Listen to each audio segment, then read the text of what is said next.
All right, we're on it. So I've got everything open. I don't know if anybody, if you had everything open, Jacob. I don't have everything open yet. Let me see. What do we need? Just those two Excel things? Well, yeah, and the normal probability applet it said. Okay. That applet has never closed on my screen. When it has on mine, it's because my computer decided to crash. So What's funny is for the last few weeks we haven't really had to use it. Mm-hmm. I kind of figured we were gonna have to use it again because this is a review. Yep. So it's a final quiz, so it's like over probably everything that we've covered. Well, I feel like that's like not how it should be because our test isn't a cumulative test, is it? Or I thought it was just over the last unit. I think it reviews some things. I feel like they always review things. There's always like a few review questions. Yeah. All right. Well, I've got those two things open, so we can Okay. proceed. Which of the following variables is our quantitative? Mark all that apply. The telephone number of a randomly selected business in town. No. The three most common brands of cars found in the U.S. and the number of people in a randomly selected classroom on campus. Yes, both those two. The last two. Yes. I mean, are you guys? Well, I'm agreeing with the last one. I'm just not sure about the three most common brands because it's running quantitative, which to me. But you still have like the three, which is the number. And then the telephone number one is like a trick one just because it's a telephone number, but just because you have one number doesn't give you any.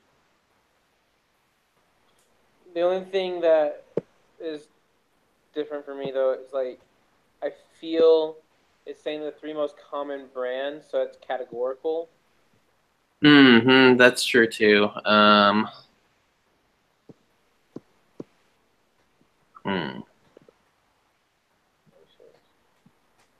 I don't know. It's up to you guys. I think I just put the first one. Or not the first one, the last one. Just the last Sorry. one. Just the last one. I'm okay with that. It's so cold. Okay. I feel like I remember this question from like the first or second lesson. Yep.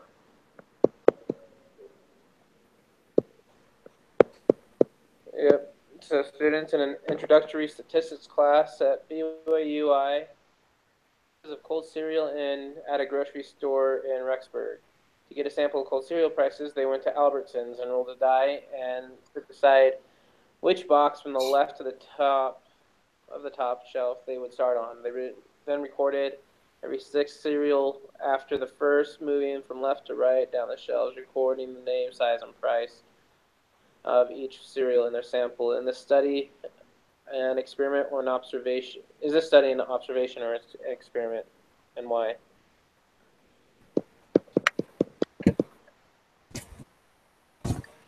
Okay. I don't remember the difference between the two, quite honestly. Well, so we have an observational study because the student had no control over which cereals were selected, which I feel was false because it says that they went to Albertsons, they rolled a die to decide which box from the left of the top of the shelf they should start on, and then they recorded every 6. So, I mean, obviously through that, they didn't have control through the cereals, really, but they did have control over which sampling method they used. Mm-hmm. So I would say it's C, an experiment, because they had control over the sampling method. I can get on board with that.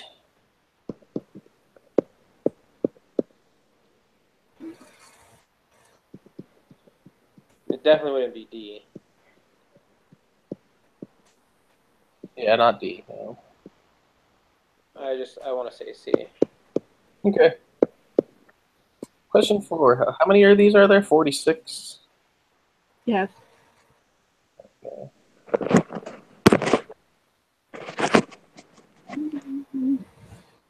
All right, for Math 221 project, one group of students studied the ages of students on the BYUI campus. They collected data from a random sample of 100 students. The sample mean was 21.2, and the sample standard deviation was 2.61. An excerpt of their data is given below. Then notice an error.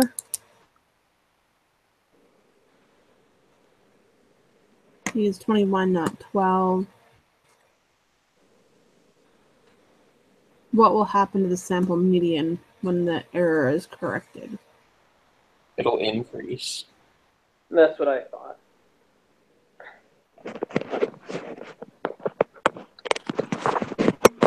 If that number is going up, it's going to change. Your median is just another word for the average, so it's going to change. It's going to make your average go up.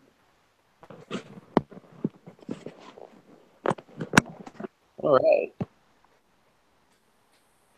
Question 5. The time to complete a standardized exam in the BYUI testing center is approximately normal with a standard deviation of 10 minutes using the 68, 95, 99.7 rule. The approximately what percentage of students will complete the exam in under 50 minutes? Give your answer accurate to 1 decimal place. 95.0. Let's see, because that is, yeah, because that's 2 standard deviations away. Yeah, 68 would be 60 and 80, and then 95 would be 50 and 90, and then 99.7 would be 40 and 100. Gotcha. Alrighty. So we're saying what? 95%, 95. 95.0. Because it's 50 minutes, you're and the standard deviation was 10. You're at least 2 away, which would be in the 95. Okay. Yeah. This test is gonna kill me.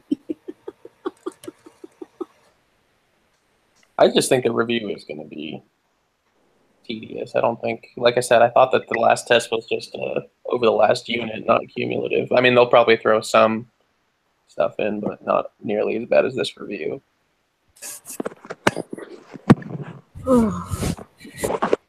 The score on the LSAT are approximately normal with a mean of 150.7, standard 2.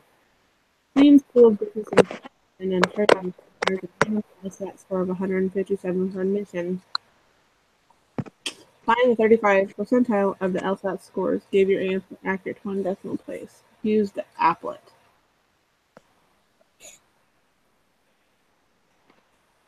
Okay, Nick? What? Oh, you're just not visible. Yeah, sorry, I'm using my phone, Oh, gotcha. and I'm using the calculator. No problem. We're just making sure that you didn't get kicked off or something. I am still here. The ghost of. Well, it's the ghost of St. Nicholas, since my name is Nick.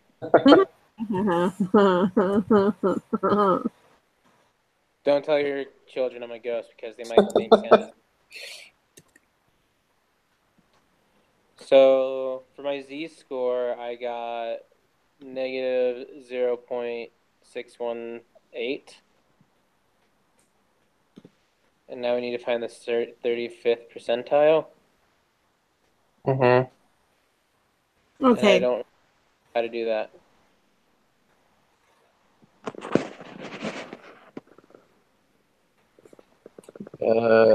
I'm learning how to get the disease score. Nothing's sticking in my brain.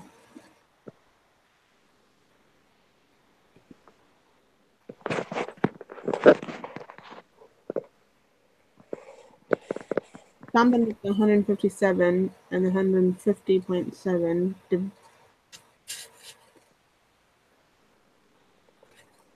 Is that 130.7 minus the 157, or the other way around, divided by 10.2? So it's 150.7 minus 157.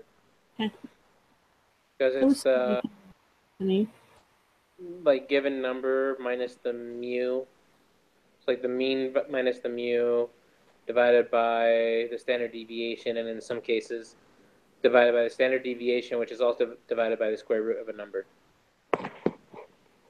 But since we don't have a number like a sample size, it's Okay. yeah. We don't have to worry about that.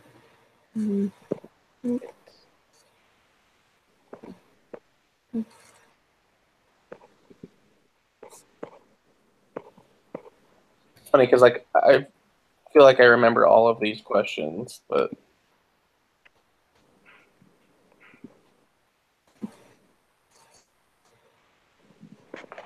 Yeah.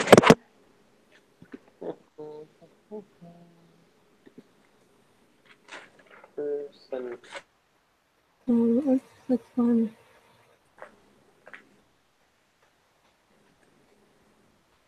Percentiles have never been my thing. yeah.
I don't.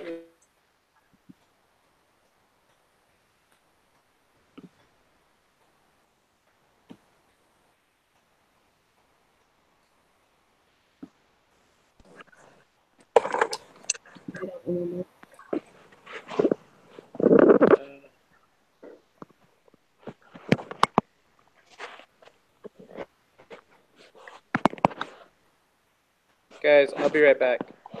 Okay.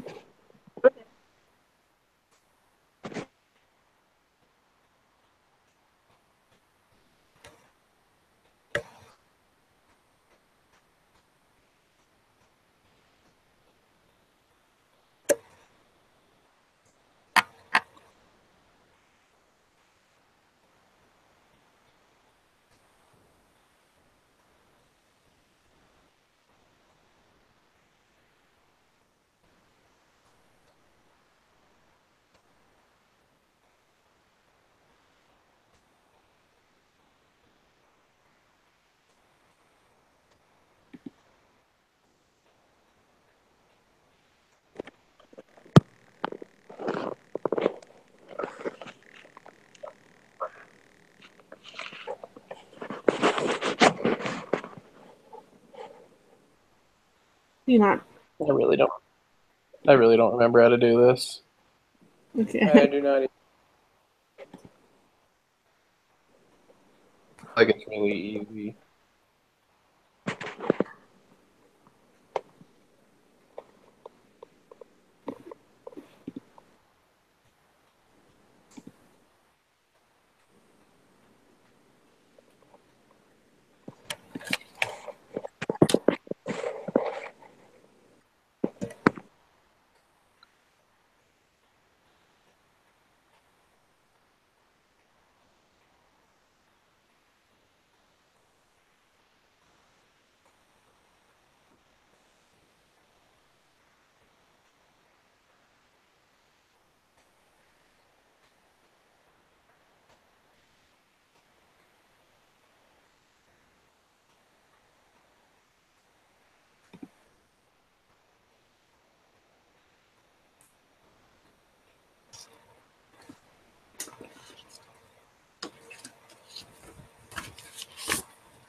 Sorry, I had to transition to my tablet. No worries. We're sitting here. How dare you? How dare I? I will go to bed right now. Shame on you. Okay. We've been I sitting- honestly have no idea. Back into the book and stuff. I just Well, cool, because I know like the 35th percentile would be like the top 35 students. mhm.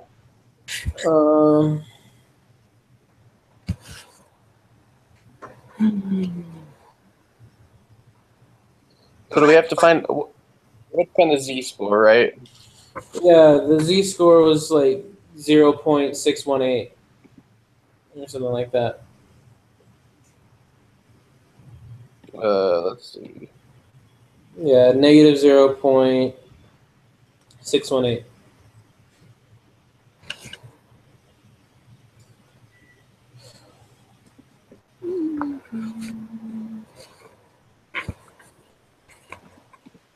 Will you explain to me how you got that? Because I'm dumb and I forgot. So it was 150.7 minus 157 Uh-huh. over the standard deviation. Okay. That sounds familiar. And then from there.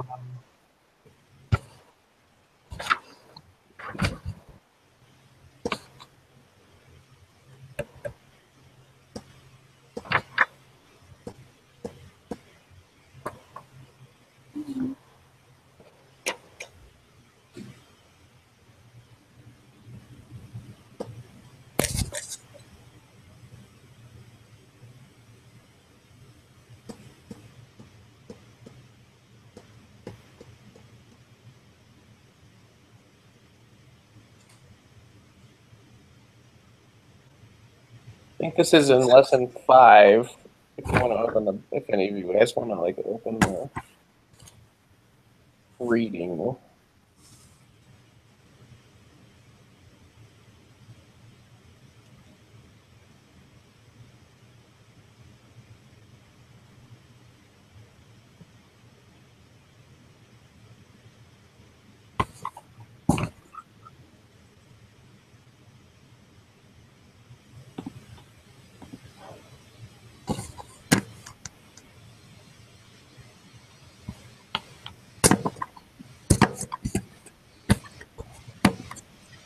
Huh.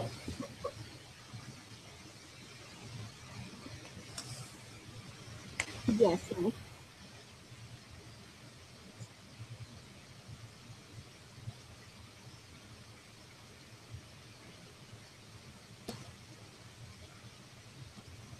I have an idea.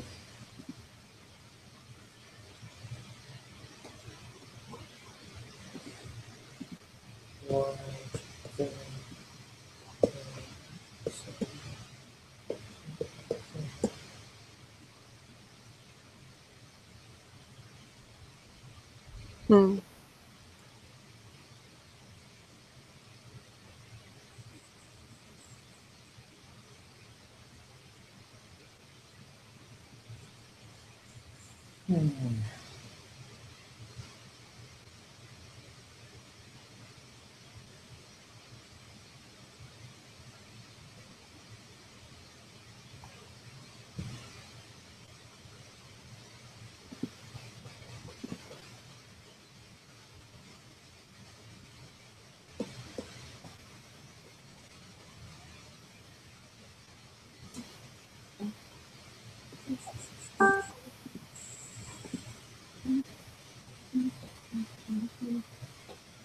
You know what I'm gonna do, you guys? Hmm. This is what I'm gonna do. I am going to put this number I'm about to tell you in a moment.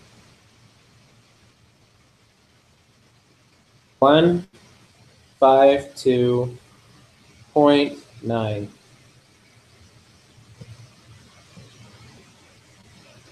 1.592. Nope. 152. Oh, 152.9. Yep. Okay.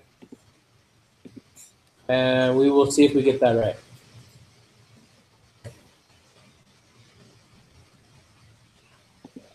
All right, let's move on. We can put like a question mark or whatever we want to that if we want to go back to it. But there's a lot to get through. Plus, I want to work on that other thing with you guys. So.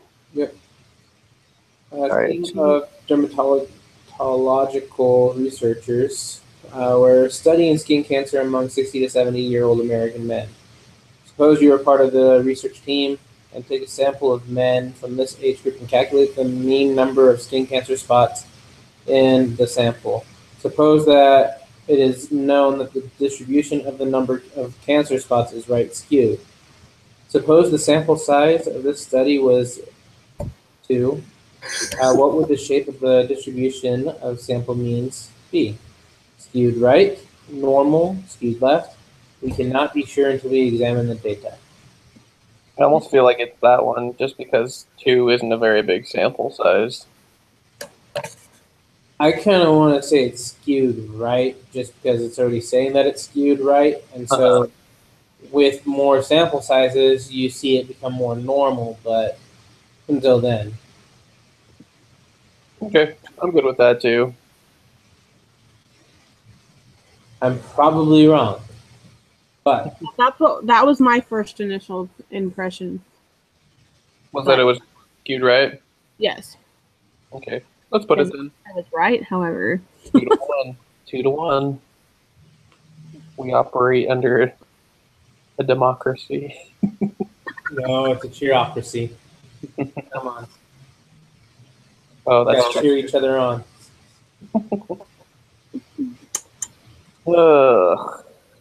Yeah, I'm pretty sure all of these are just review questions that we've already had, which makes me mad that I can't remember how to do them. Yep. Tanks are designed to carry huge quantities of gasoline from refineries to filling station and factory that manufactures the tank.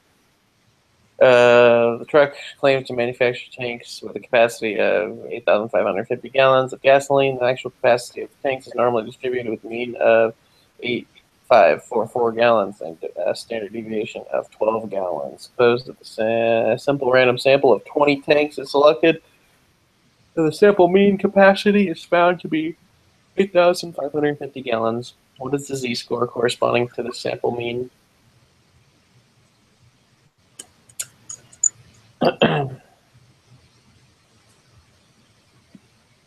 Well,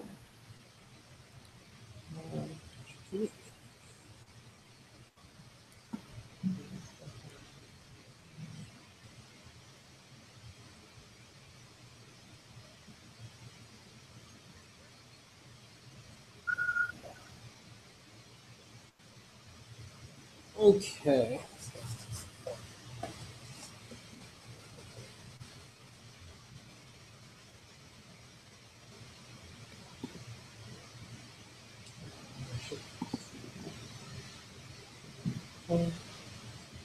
So my answer, I got 2.236.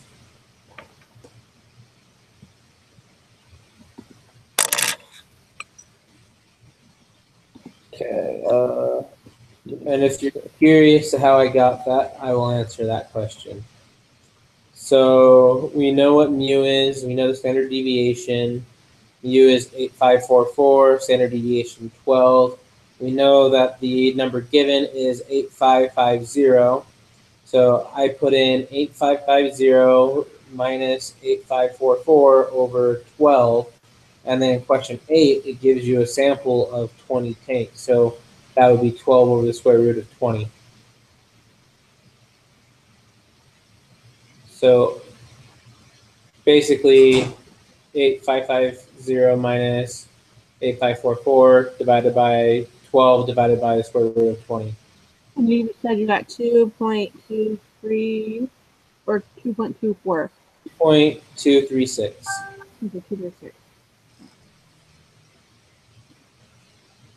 And it's positive. Yes. So it was what 0 point. 2 point. So dose. Okay, 2 point. 236.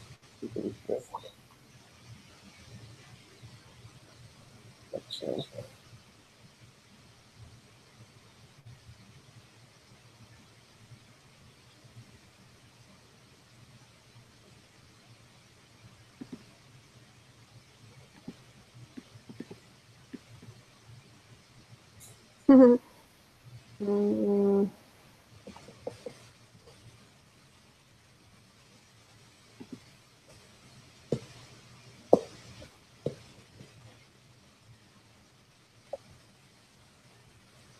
What is the probability that the sample mean capacity of 50 randomly selected tanks will be greater than 8,540 gallons? Round your answer to 3 decimal points.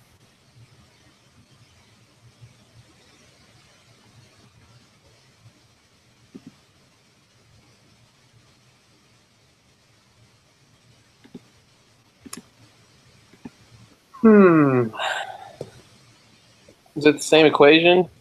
Yes, because you need to find out the z-score. the score that I got when I rechecked that as 3.535.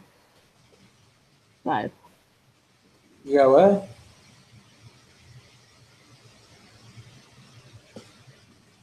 Did you change the square root of 20 to square root of 50? Yes.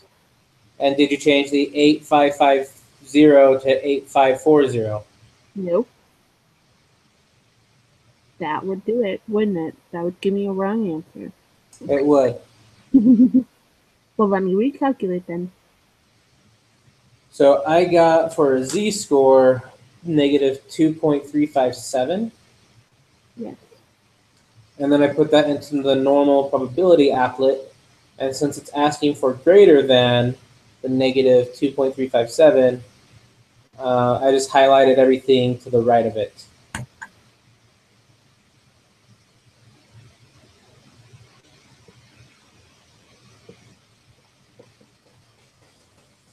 So that goes to 99. 991.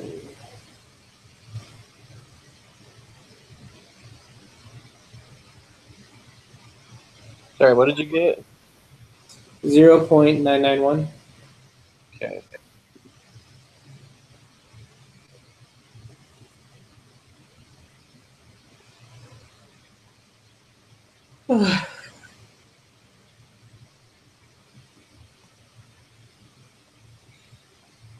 Okay, which are we ready for number 10?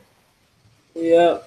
Which one of the following best describes the notion of the significance level of a hypothesis test? The Isn't that the probability of one error? type 1 error. Do you guys agree or remember the same as I do?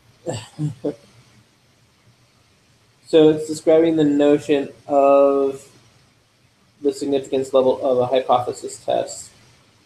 I would say Well, it's not A.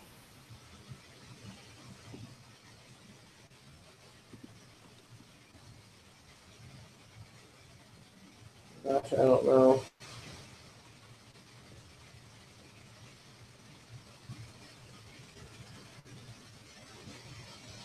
I'm almost positive it's not A.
I'm pretty sure it's type 1 error. I don't know.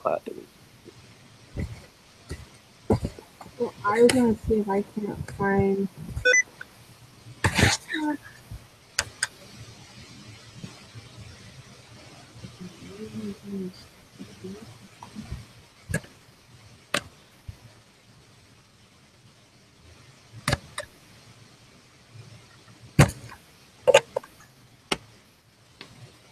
I'm okay with that. Well, I was trying to find where what lesson it was that it gave us that little.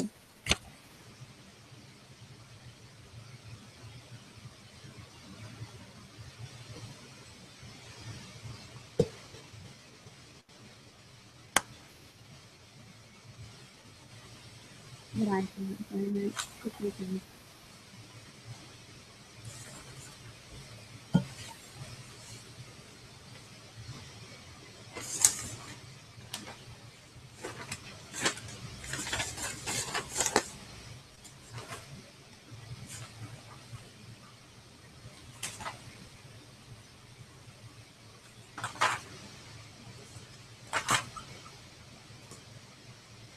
So, which the following explanations describe the correct way to interpret the 95% confidence interval? Mark all and apply.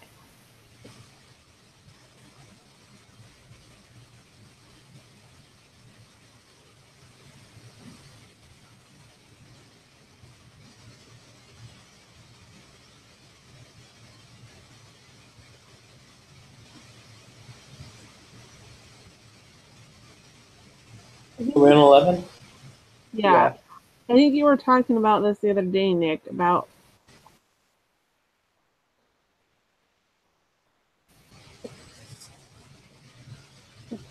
"95% confidence interval" means I can't remember what you said. That there's not a, it's not that there's a chance that it's confident. I'm not speaking in my brain, but I could have that backwards.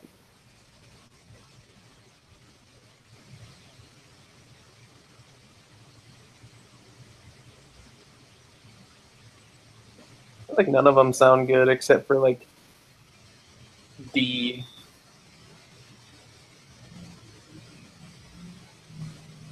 Except for which one? I think D sounds like at least kind of okay. I thought E was probably like from 1, because it's like we are 95% confident that the true mean height of adult women in the U.S. is somewhere in the confidence interval.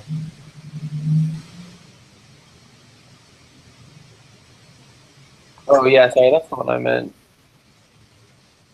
That's like the only one that even like sounds right to me. Yeah.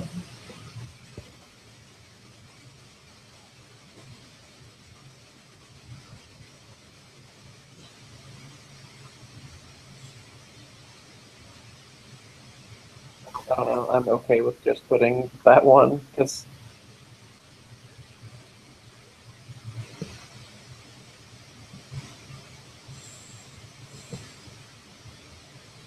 I don't think it has anything to do with chance, so it's not D.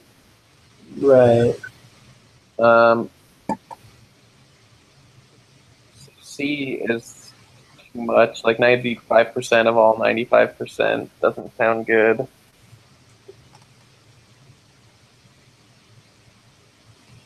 Hmm. 95% of all the heights in the female adults in the U.S. are in our confidence level. There's no way of knowing that with just a 85 sample.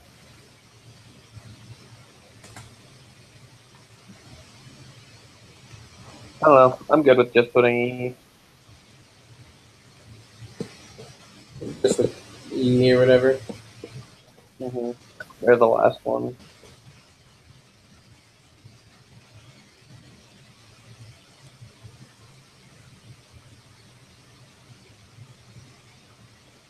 All right. Question 12. Marine biologists have been studying the effects of the acidification of the oceans on weights of male beluga whales in the Arctic Ocean. One of the studies involves a random sample of 16 beluga whales. The researchers want to create a 95% confidence interval to estimate the true mean weight of whales. The data follows normal distribution, population standard deviation of weights of male beluga whales is 125 kilograms, and the researchers feel comfortable using the standard deviation for their confidence interval. Are the requirements for the use of a confidence interval met? Explain.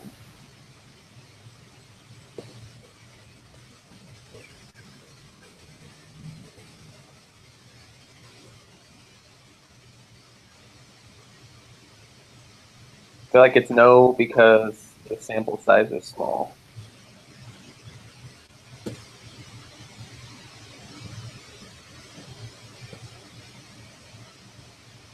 I can't remember. Is that the one that has to be like bigger than 10, or does it have to be bigger than 30? So if it's going to be normal, it's supposed to be more than 30.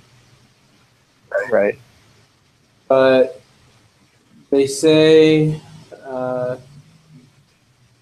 so the researchers want to create a 95% confidence interval to estimate the true mean weight of male beluga whales.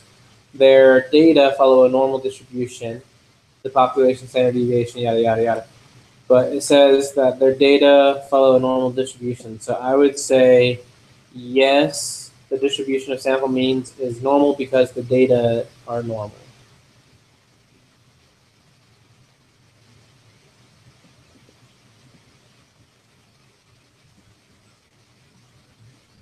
So, C, he said no. The one that the fact. B, yes.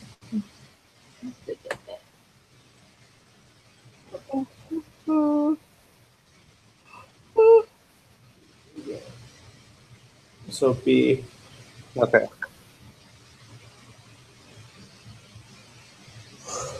Length of return.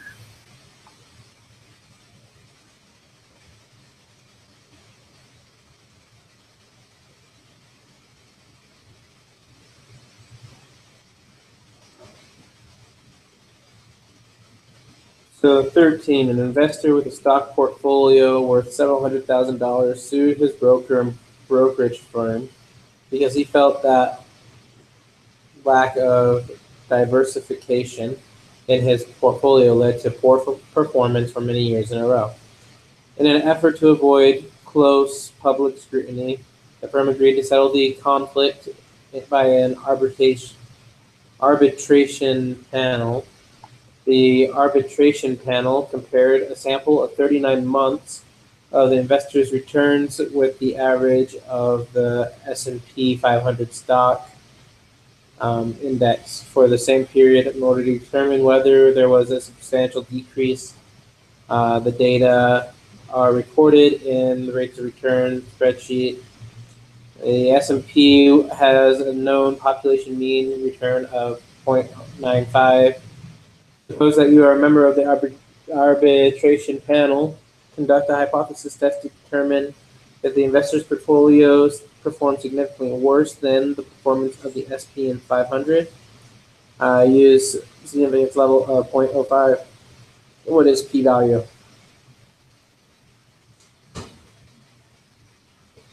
Okay. Which one? Which Inference procedures. inference? T.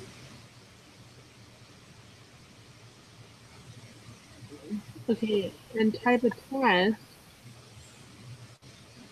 The type of test is a less than because it's a decrease. Trying to see if I could find that here.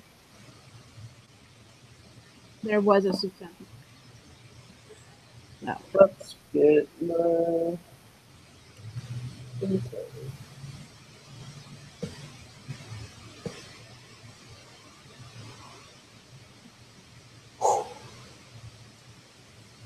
So glad you remember all of this, Nick. You are the saving grace of this group.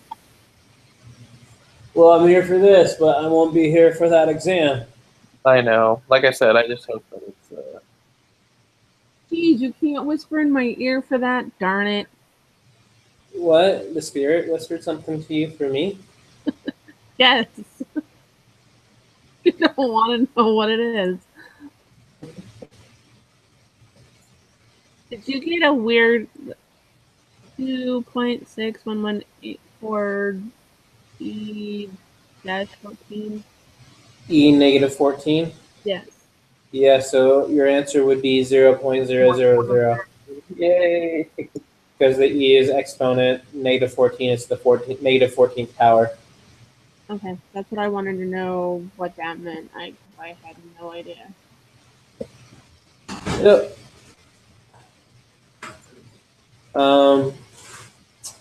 A financial economist is studying married couples in which both spouses work. He wants to compare the mean income earned by husbands with the mean income earned by their wives. Should he use independent sampling or dependent sampling, and why?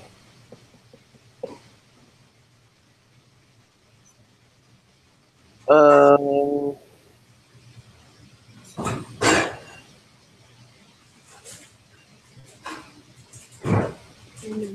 I feel like I got this one wrong when we did it I'm pretty sure I did too.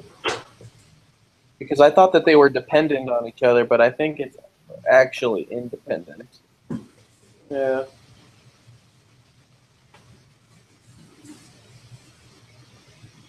Or maybe I thought, because I think, B. That's what you're thinking, right? which one? B. B? The second one, number 2. Yeah, sorry. I thought, well, Because number 2 makes sense. It does. Dependent sampling. He needs to select couples for his sample. So whether a particular wife is included depends on whether her husband is included. yeah, okay. That sounds good. Because I think the last time I fell into the trap if I put C, because I was like, oh yeah, they're two independent people with different jobs, so like it doesn't depend on. I think that's what it was. I think I put that one too. Yeah. Okay. These are following with positions. That's quite hot. Yeah. Pressure The other one we have open. actively on the prices of airline tickets as the seats available on a plane begin to fill. Airlines raise the price. If seats on a flight do not sell well, an airline will discount the tickets or even cancel the flight. The BYU Idaho student wanted to determine if there was a difference in the price of tickets listed 90 days before a flight compared with 14 days before the same flight. For her study, she compared the prices of one-way flights from London Heathrow to various destinations in Europe, using Travelocity to record the lowest published fares for 90 non-stop midweek flight 90 days in advance, and then found the lowest published price for the same destinations within 14 days. They're given in the file. Notice that for some destination flights were not available. What is the p-value? I can't remember. Do you put the 14 days in the variable 2 or variable 1? Or does it matter? Are we doing? If you would go ahead and do this, if you would put, I think it's 90 in variable 1, and then put 14 in variable 2. Okay. Are we doing paired? You're doing paired, yeah. Okay. Just making sure. Paired. Oh, hold on. Paired. And then I have not equal to for the. Okay. What we said variable one was P-value I got was 0.95. It'll be 6 if you round. You got 0.956. Uh-huh. okay, but And for variable 1, your first box says 202.09. Yeah, so I got 0.095. Okay, because I put 14 in variable 1 and then 90 in variable 2, and I got the same thing. Okay, so it doesn't matter. Yeah. Yeah, it'll be 0.096. The only thing that will matter is the type of test.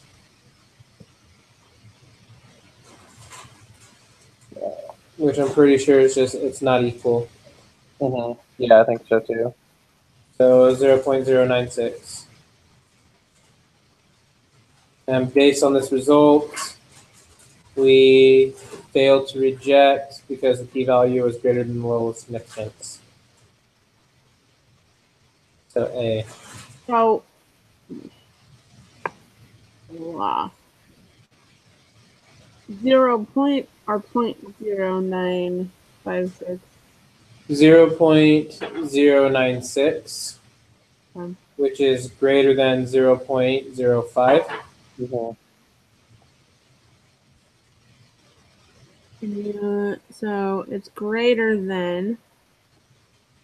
So,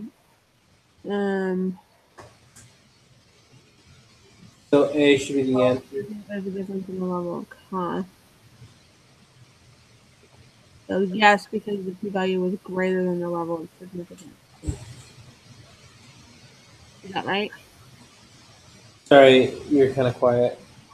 Yes, because the p-value was greater than the level of significance. No. No. So it's same. So based on this, you can say that there is a difference in the cost of airline tickets purchased 90 days before. Remember, if you're going to reject the null hypothesis, so the null is saying that they would be equal, but the alternate would be that they're not equal, saying they're different. So in saying that they're different, you would say if it's less than 0.05, then yes, and because it's less than the level of significance. But because it's greater than, you would say no.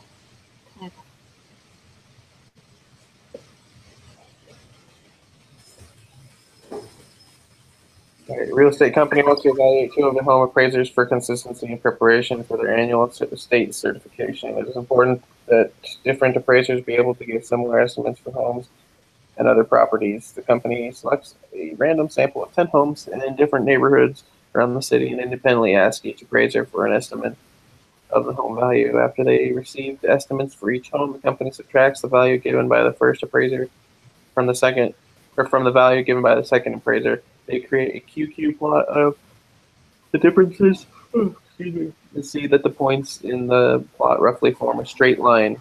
Are the requirements for using the desired confidence interval satisfied? Explain. Well, if it's a straight line, it's going to be yes. Correct? Yeah, I would say it is C. I would not say A just because the sample size is not large. They're only given 10 homes. Yeah. But since all the dots lined up near that line, it's approximately normal. Yeah. I'm good with C. I think that makes the most sense. Okay. Now, suppose the company of the previous question wants to use a hypothesis test to determine whether the estimates given by the two appraisers are different. Which of the following would be the most appropriate pair of hypotheses for such a test?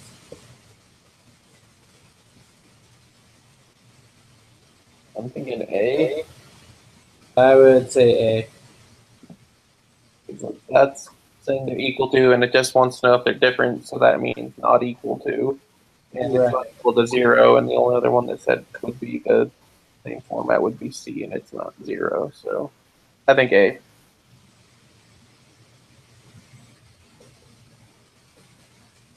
Okay.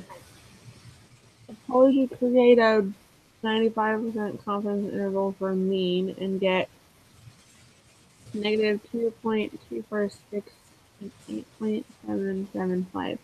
You've been told to report this by saying you're 95% confident that the true mean is between negative 2.346 and 8.775. Exactly what does this mean? I hate these questions. You're not the only one.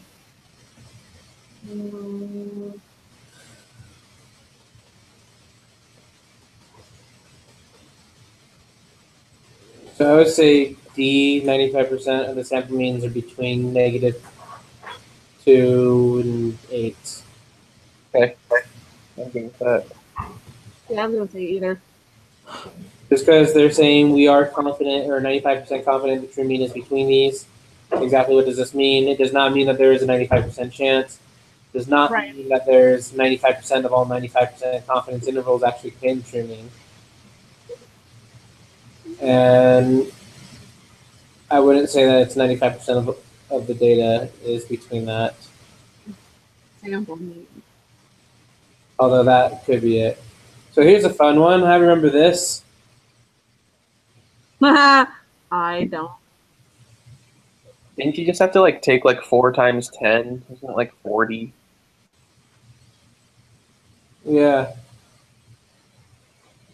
I feel like I remember taking like the first, like the numerator and just timesing it by 10. That's what I remember. I have a vague remembrance of seeing it. Like I said, this is like, I guess helpful, but also just frustrating because we've already done these and I can't remember how to do This all. is the problem that you showed us how to do. I know, but that doesn't mean I remember. You taught us. I know, but that doesn't mean it's stuck in my brain. I'm glad it dug in somebody's. So thank I just put 40. So. I believe you. Your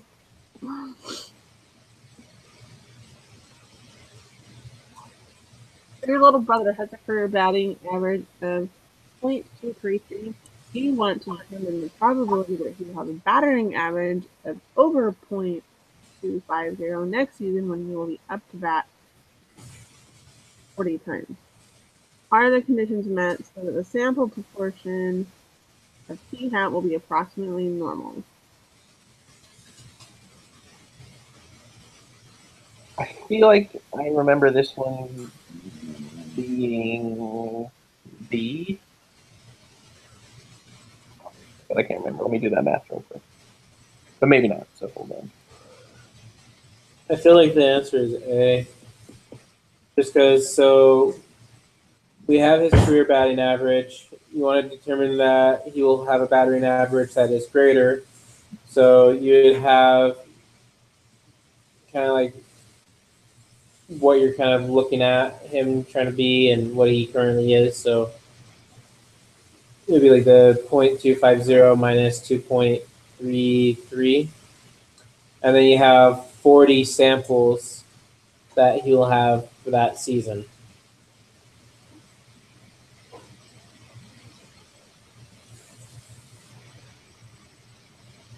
Well, I just did that math. I did the 40 times 0.25, and that is equal to 10. It has to be greater than or equal to 10. Sorry. Yeah. He should be. He's probably asleep.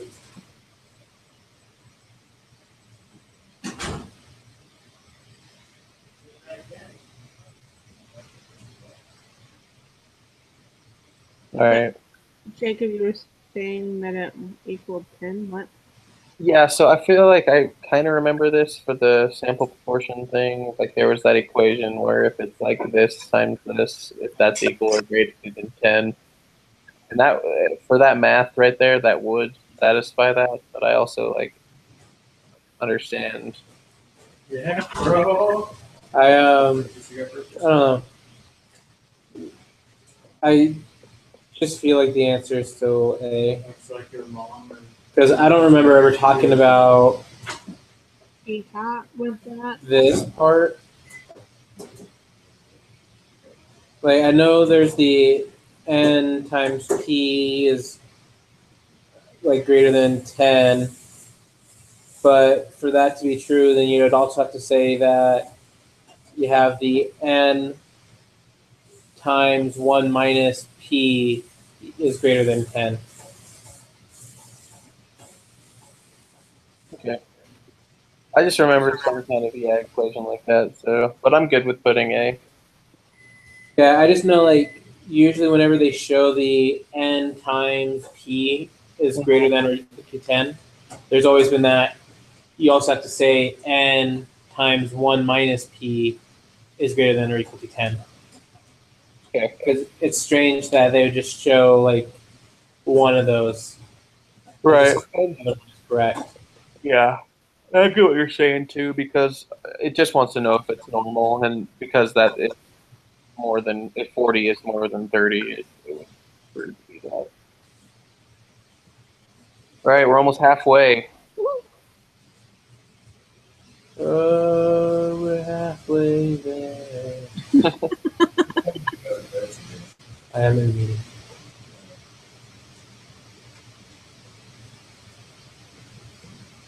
Okay.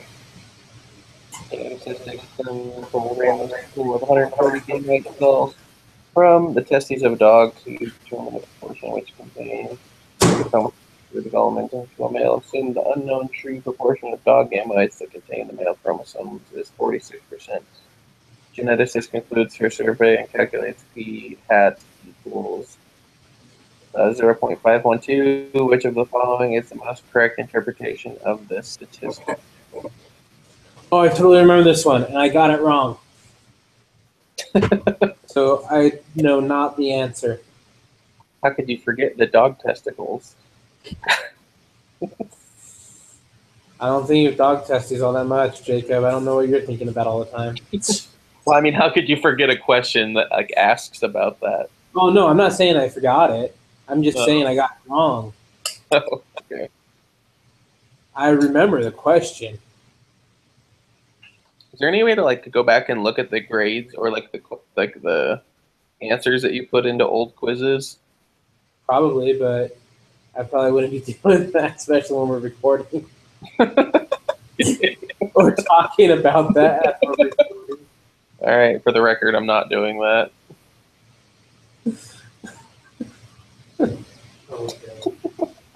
Wow, Jacob, fail. Glad it wasn't me this time. Man. Well, if our teacher's actually watching all of these, like, good for him. Yeah, I mean, we're probably like, what, almost an hour in? Yeah. I wouldn't have time to sit there for an hour and watch every single one of these videos. That's like, if there's like 12 groups, that's 12 hours plus. No thanks. I mean, you do that like 2 times a week. That's a whole day that you just sat there and watched like group chats. I don't have enough time to do that. I would imagine an online teacher wouldn't either. Anyway. Let's see.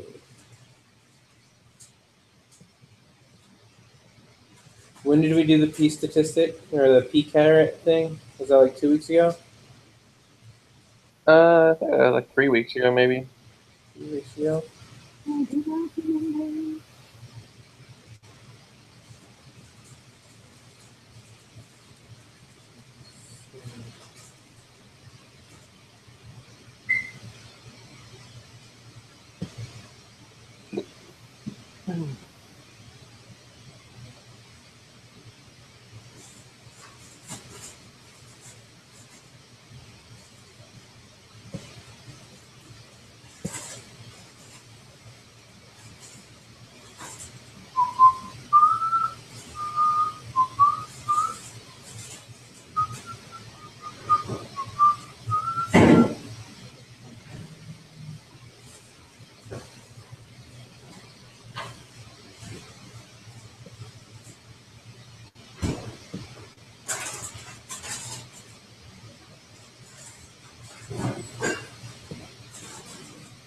So what are you guys thinking? We know that it's a 51.2% something. Of something. Yeah. So genesis takes random sample of 115 sex cells from testes of dogs to determine which portion of cells develop into a male. So the unknown true proportion of dog gametes in the male chromosome is 46%.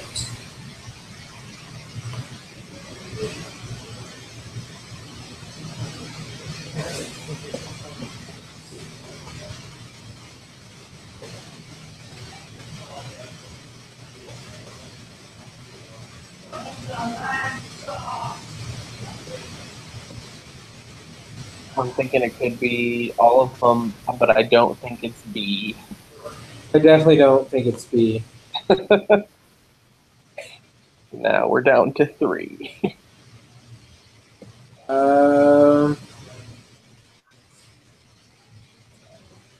almost just want to say it's not A because it says there is a 51.2% chance.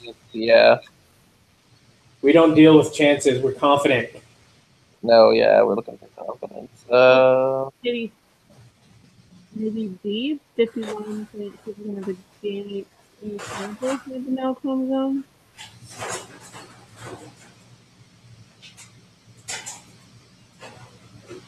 All that ice, bro. What? It's like when you go on. Yeah, you do. You know, as usual. So I found out where my jar was. Where? Freaking, I don't even know how it got up there. And then the difference between C and D are just like, is the word all. There. So is it of all the gametes or of just the gamete That's Connor's drawer or sample? thing. So I don't know what to tell you. And then B mentions the sample versus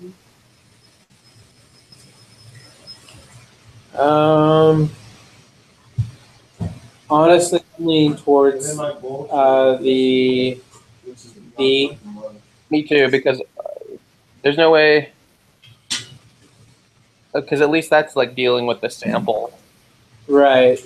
So I'm just gonna put D. I'm going with D. Don't worry, I'm gonna leave them like half the stuff. I like off. Oh, God. You'll probably show up because no one else has it. So the researchers published a study in which they considered the incidence among the elderly of various mental health conditions such as dementia, bipolar disorder, obsessive compulsive disorder, delirium, and Alzheimer's disease.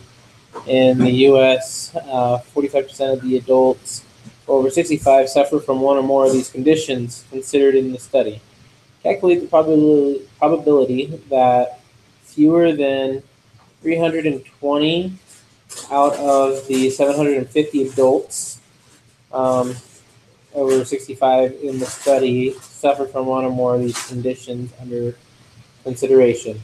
Give your answer accurate to 3 decimal places in decimal form.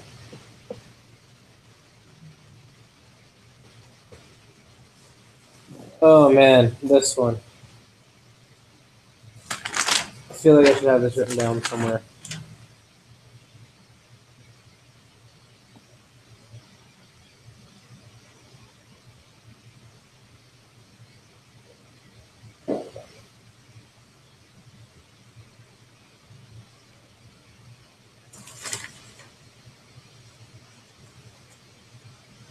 Do you know what lesson this was in, or like around when it was?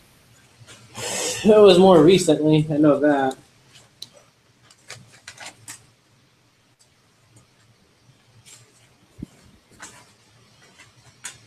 it's all together for me.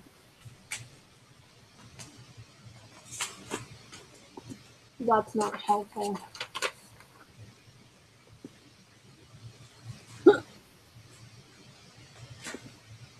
Yeah.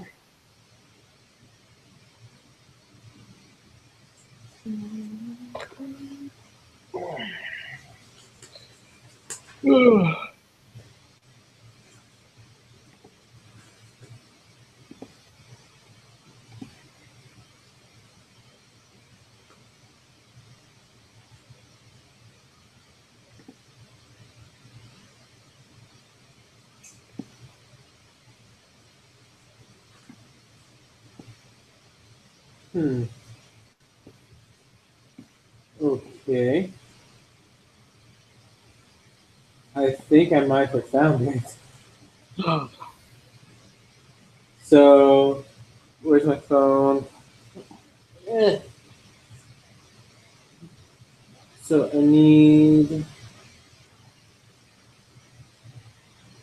320 divided 750, which is okay. So this is a long shot, but I found where I did the equation. And so it would be, you would divide 320 by 750 to get 0.427. Mhm. And then you would do 0.427 minus 0.45 divided by the square root of 0.45 divided by 750. Huh. Oh wait, I have it in my notes too. Is it that exact same way? Hold, I just want to show you. It's like right here. I have like the same numbers written down, like 450 and like.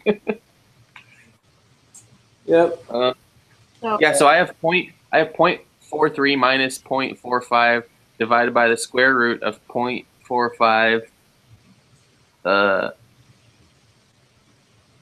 Looks like maybe times parentheses 1 minus 0.45 parentheses divided by 800. By 800.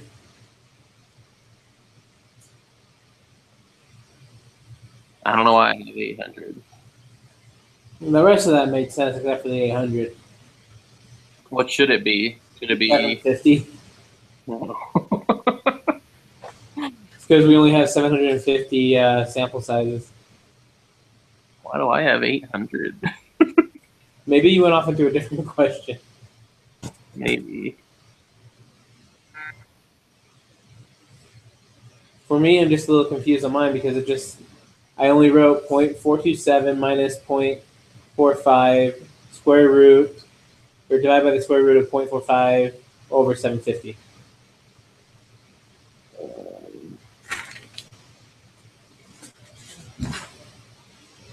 So Let me do this equation.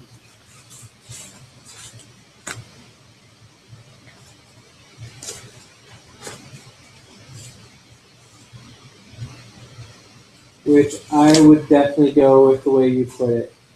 So let's do that. Like, just make sure you put the 750 instead of 800. Okay. I'm taking off what? And I would say use the 4.2 or 0.427 because 320 divided by 750 is 0.4266, so on. And if you just round out 3 decimal places, yeah.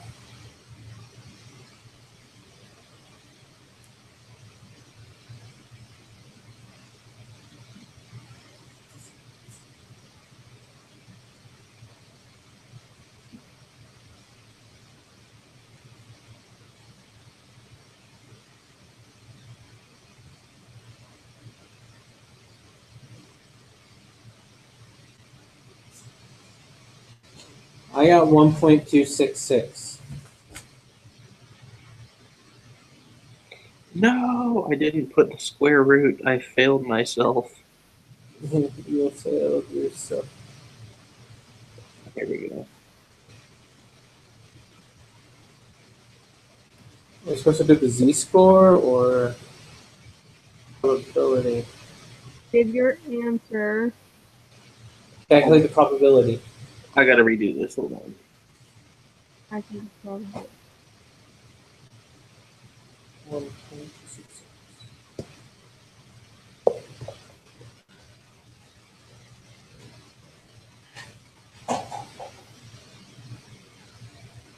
I'm trying to look at what formula I did. It is not that I'm gonna remember when I come across that again. All right, drum roll, moment of truth. I got negative 1.10096. Continue to go on. Did you do the 4.3 or the 4.27? I did 4.3. I did 4.27. I got 1.266. That would be more accurate. is when I wrote it down, because I have my equation where I just did the 0.427 minus 0.45 divided by the square root of 0.45 over 750.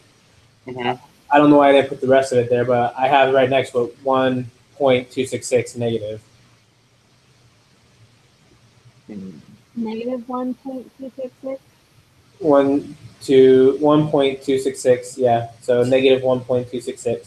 But that is not the answer. We need to put that in a normal probability applet, and then highlight everything to the left of the negative 1. To the And left. then what do we get? So you should get 0.103. Hold on. Negative 1, 2. 0.103. That's what I got.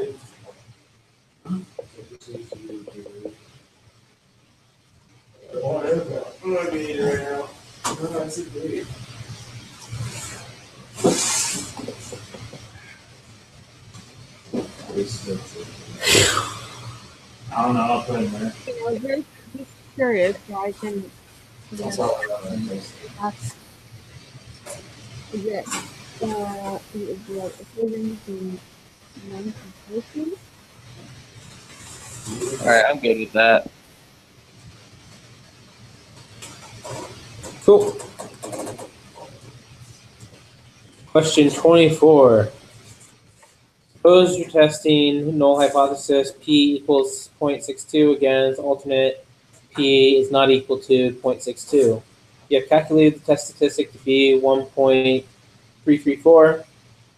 The area right of the test statistic is 0.0091. Which one of the following p-values following is the p-value of your hypothesis test?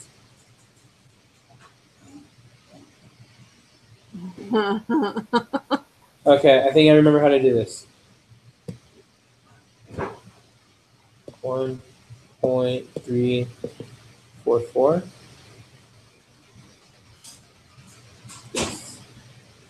Okay. You put 1.344 into the applet. I put 1.334. I messed up in the what you call it.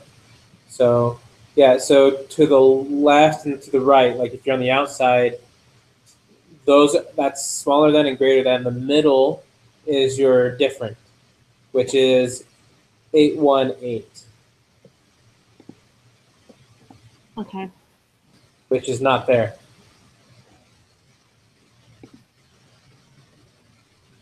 Yeah, I was gonna say I don't remember that as an answer. 909 because that's the closest to it. No.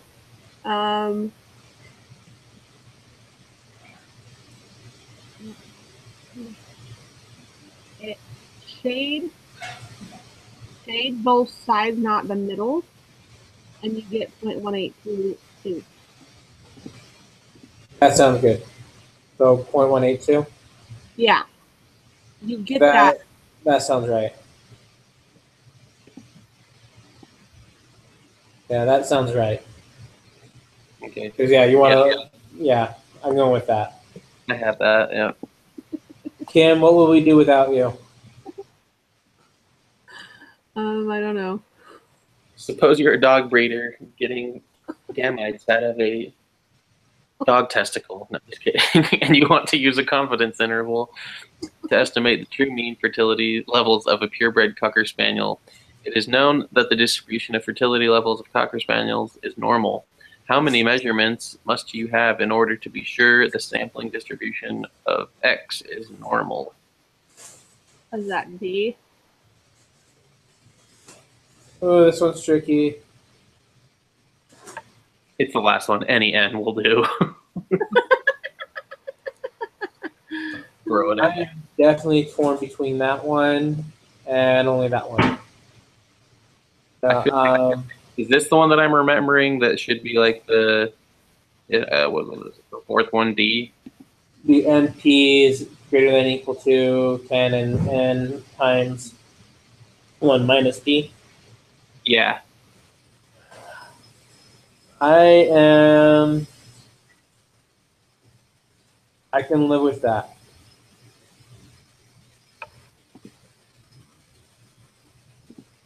I feel like it would be either this one or it would be A.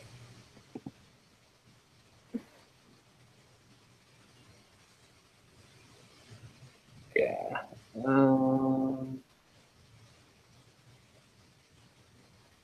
A study is planned to compare the proportion of men who dislike anchovies with the proportion of women who dislike anchovies. The study seeks to determine if the proportions of men and women who dislike anchovies are different. For example, 41 men was taken, and the p-hat estimate for the true proportion of men who dislike anchovies was determined to be 0.67. A sample of 56 women was also taken, and the p-hat estimate for the true proportion of women who dislike anchovies was determined to be 0.84. Are the requirements satisfied to perform this hypothesis test? Why? Okay.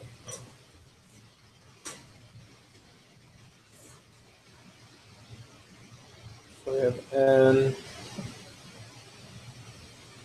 Okay, so the best way to do this is to just try out the equation. NP is either greater than or equal to 10, and then N 1 minus P, same thing.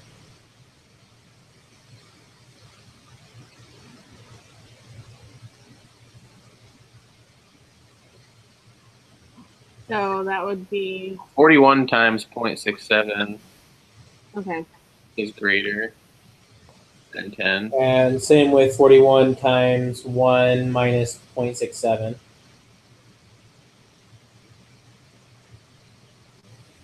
Wait, maybe I didn't do this right. Hold on. For the second part, the women, if you do N 1 minus P, it is not greater than 10 or equal to. Okay, so we have to do that equation for both. The N parentheses 1 minus. Yeah, so I would say no, because in at least one case, N 1 minus P caret is less than 10. Right. So D. Perfect. D, yeah. I'm pretty sure that question came up before. Moving right along. The study was conducted to measure the effectiveness of a diet program that claims to help manage weight. Subjects were randomly selected to participate before beginning the program. Each participant was given a score based on his or her fitness level. After 6 months of following the diet, each participant received another score. The study wanted to test whether there was a difference between before and after scores. What is the alternative hypothesis for this analysis? Oh, this is tricky.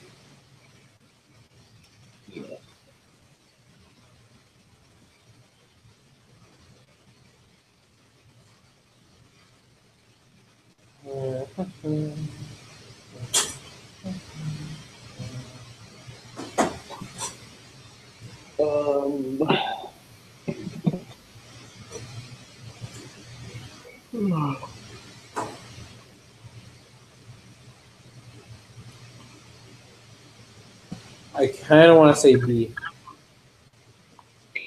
B? B. How come? I don't remember what the little d subscript means. Different. So the little d is difference, and if you actually open up your quantitative inference procedure and go to paired sample t-test, look at the null hypothesis where it says paired sample t-test has the t-score, the p-value. So you see the null hypothesis is like the H with the O, mu D equals 0. Right. The alternate would be HA mu D not equal to 0. Okay.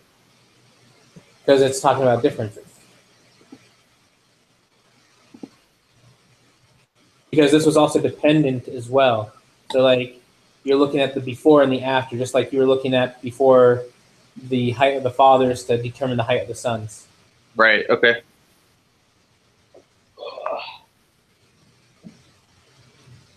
So B, final answer. Ding, ding, ding.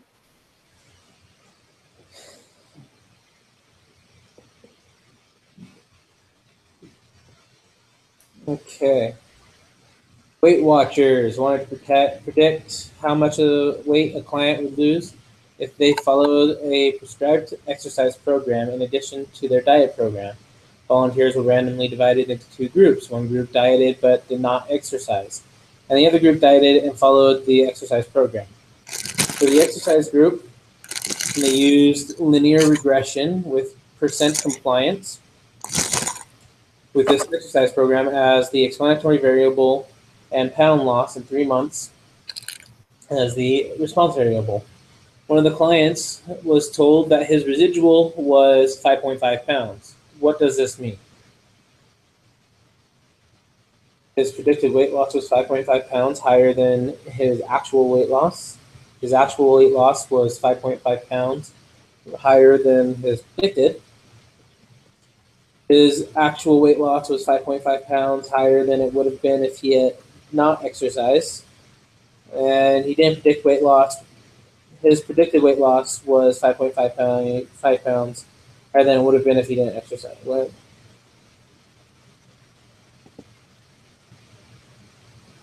Okay, so weird.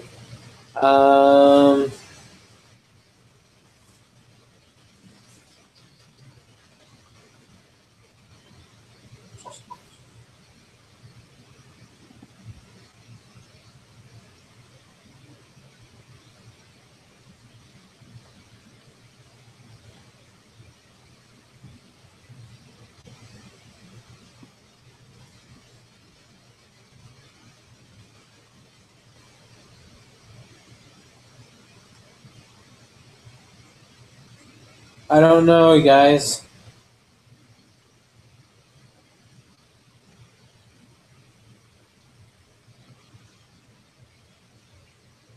Let's see. I want to say D because it's talking about his weight loss. I don't remember what a residual is.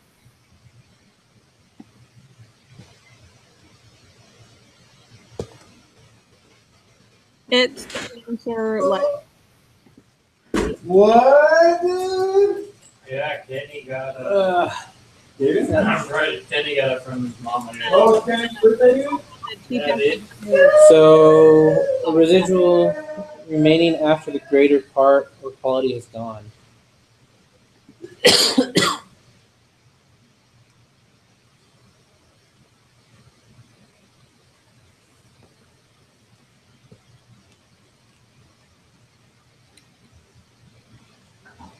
So would it be dealing with his actual weight then, not his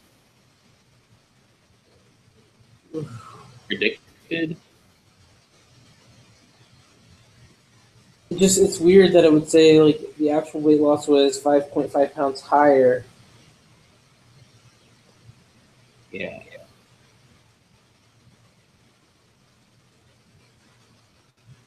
I mean, I can definitely see how it would be his actual weight loss was 5.5 pounds higher than it would have been if he did not exercise. Right.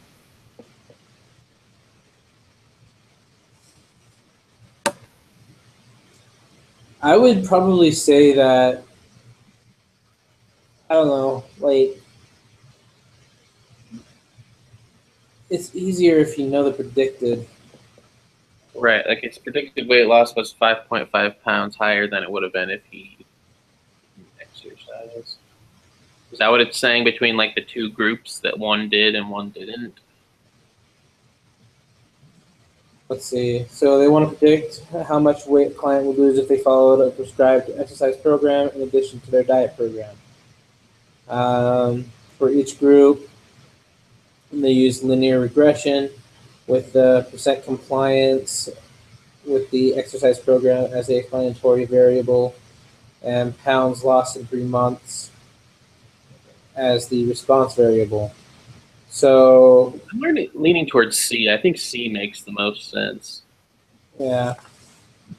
I don't know. So we know that the pounds lost is the residual. We know that the response variable is the predicted.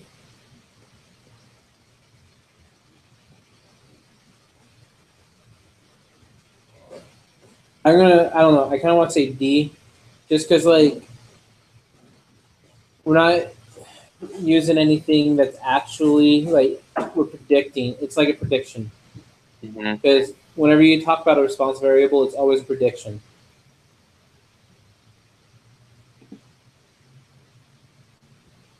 Okay, I thought it was between those two. If you want to say C, I'll say D. Okay, I'll go C. You go D. Unless you want to do D with me. I mean, I'll go D. Let's just do D. We're in this together. okay. For the study in the previous question, the B1 of the regression was 5 pounds. Interpreted this statistic.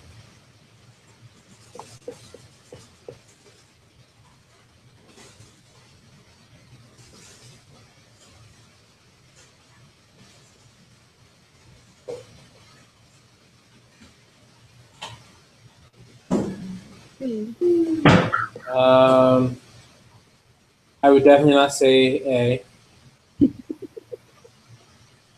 I think B sounds the best out of these. I concur.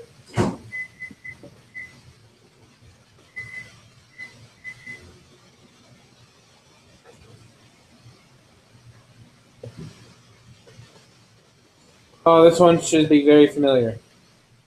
When creating a scatter plot, a residuals plot, and a QQ plot, which of the 5 assumptions about linear regression are being checked? Check all that apply. What? I'm pretty sure this was on the last quiz. If not on the last quiz, the one before it. You're funny. Like I actually remember that. And I'm pretty sure we got this one wrong. Oh boy.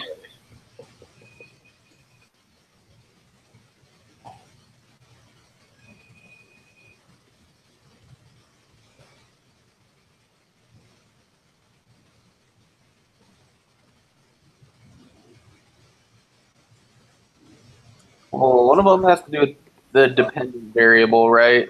Or the I sell food and then chicken sandwich. Yeah, so in with residuals, the explanatory helps in predicting the response. So the response is dependent on the explanatory.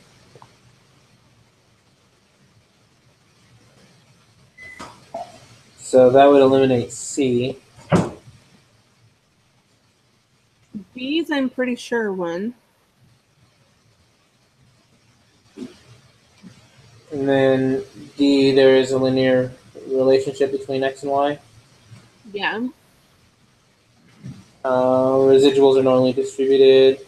So I don't know. It's like the X values are measured without error, or there's a the variance of the error term is constant for all values of X. I kind of want to say that.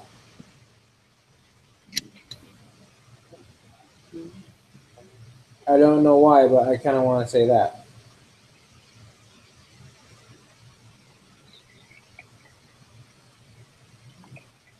So I'm saying B, D, and E.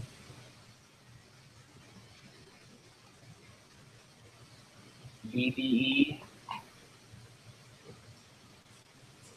Basically, I'm saying bed. Bad. Let's go to bed.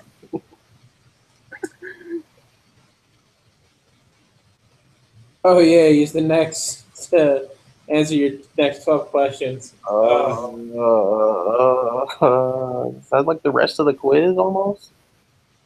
Right. It's just about 12 questions. That's 31 through 42. So not quite all of the last of them, but So that'll be like 5 questions left. Compute the sample correlation coefficient of the price of tickets 14 days before compared with the price of the tickets 90 days before. Okay. I already closed that because I thought we weren't going to need it again. Oh, no, I didn't. Well, we need to know as well. Let's see.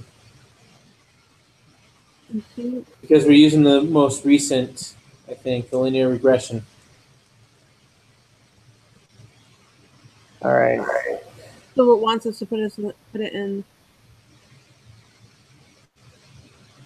Yeah, but the only catch is we got to figure out which one's explanatory and which one's the response.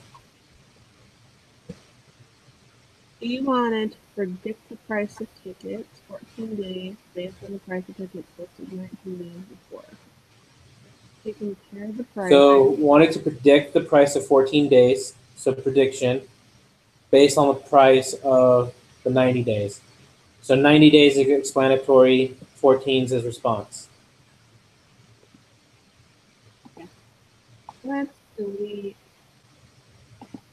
the previous information. So Yeah, that makes sense to me. we said we said 14 was response. 14 is response. Making sure I heard you right.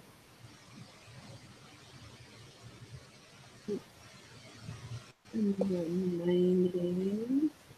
Wow, that's really interesting. Okay, so we've got that.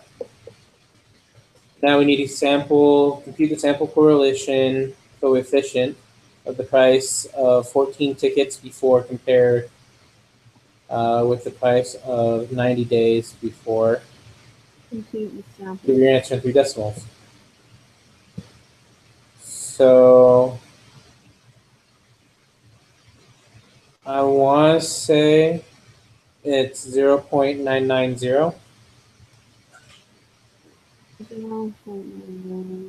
because the correlation coefficient should be R, I want to say.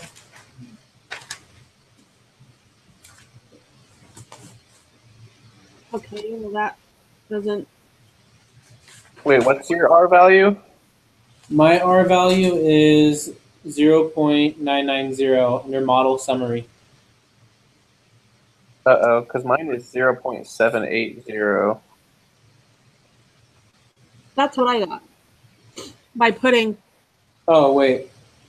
I might have. Okay. There is a slight chance I opened up the wrong one. Heck. Just kidding. I have 0.780. You're looking at the wrong spreadsheet. Well, no, I was looking at the right spreadsheet. So for the last quiz, I opened up the same spreadsheet twice so that I'd have to go back and like erase everything. Yeah. Okay. And so it's still open. That makes Alright. us say that we. 0.780. Yeah, so 0.990. No. 780. Nick, Scatter plot using these 2 variables. It already did that for us. Nick the trickster, create a scatter plot.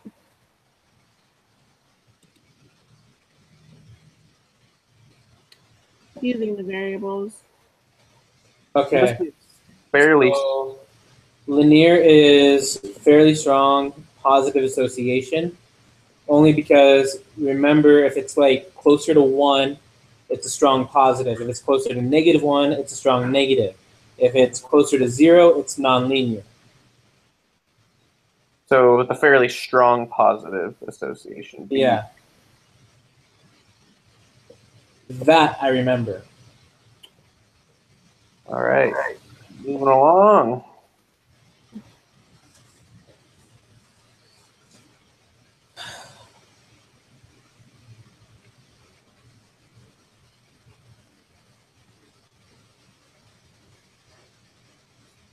Okay. So y-intercept and the slope. So that should be B under unstandardized coefficients. 115.640. Yep.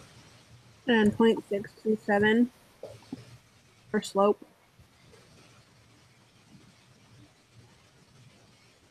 15.640. 627. What did we say with slope was? Sorry, 0.6.37. Yeah, 627 for slope. Predict. Oops. Predict the price of tickets listed 14 days before the flight on the same flight, costing $200, 90 days before flight. Give your answer accurate to one decimal place. What?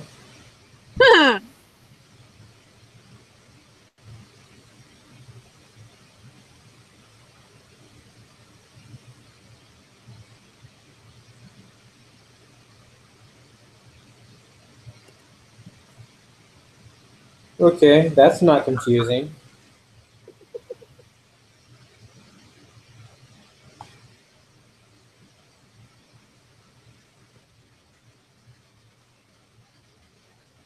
Ugh.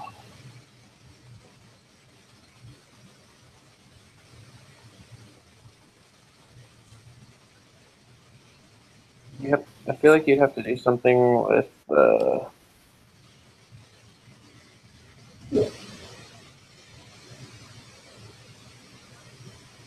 Did you have to do something with your like predicted, which says predicted confidence and prediction intervals for regression response? I don't know.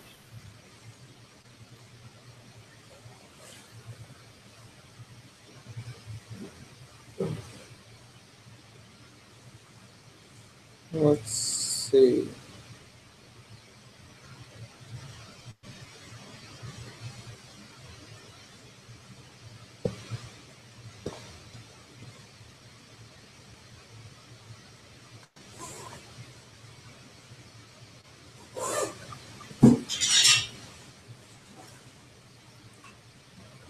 So I don't know if this has something to do with the X or not, you know?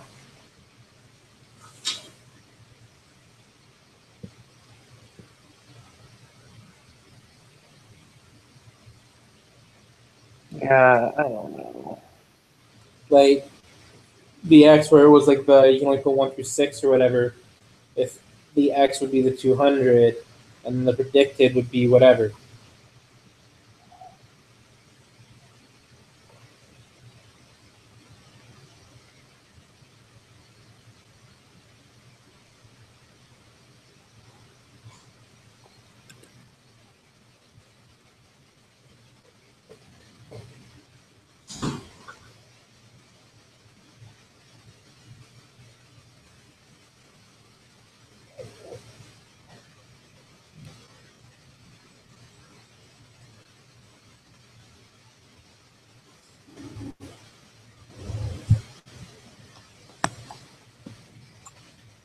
Um,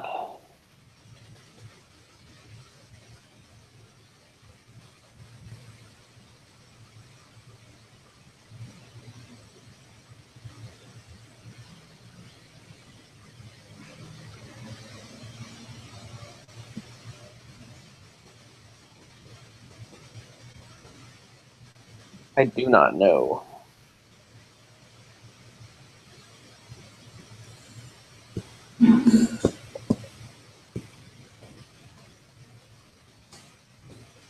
So it should cost more in theory, correct?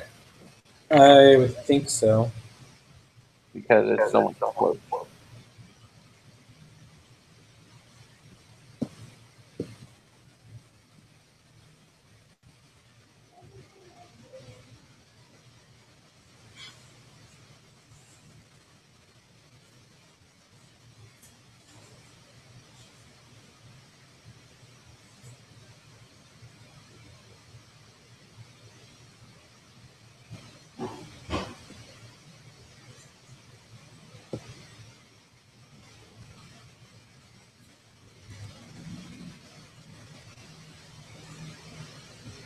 Okay, so since I don't know how to do 35, I'm assuming I can do 36, 37, and 38,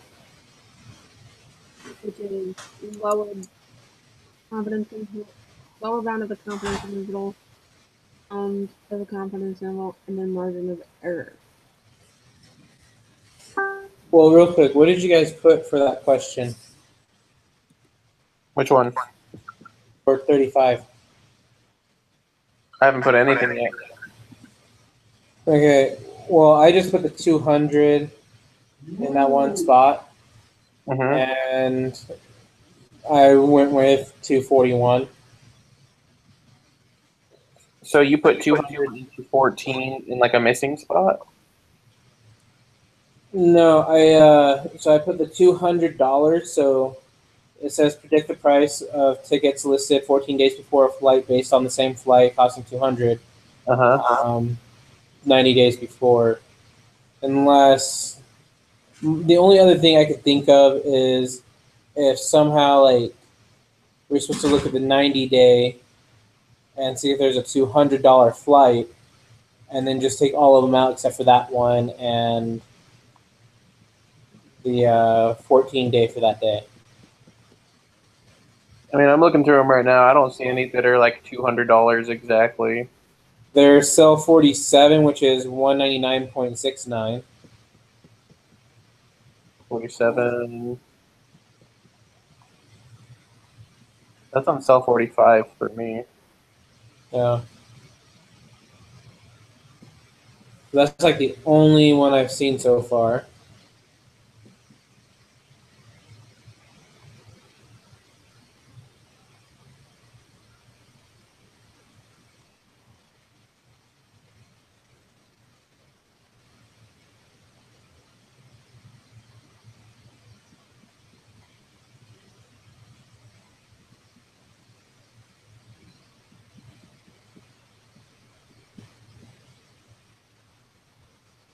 We could just add Okay.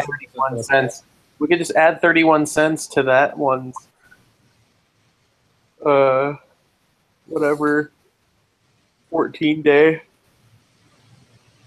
Right? In theory. Well, hold on. I'm just gonna try something.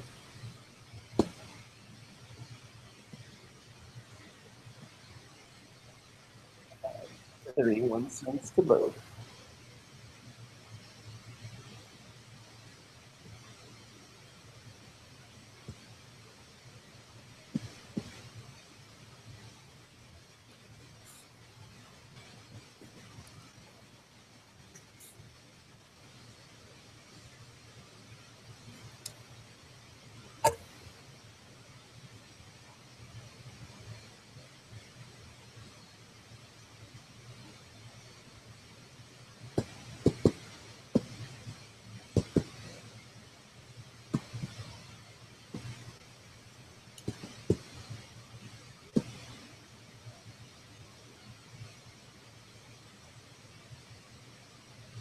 Oh, I'm telling you right now that if I just up and like disappear for a couple minutes, I have to go to off the bus. Okay, so that did not work out. So I'm just gonna leave it at 241.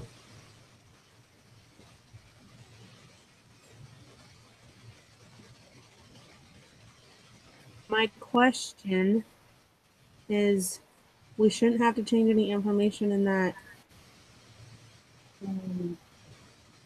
linear regression test, correct? I wouldn't think we do.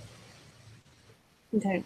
Well, based on that, for the lower bound confidence interval at 95 for the slope,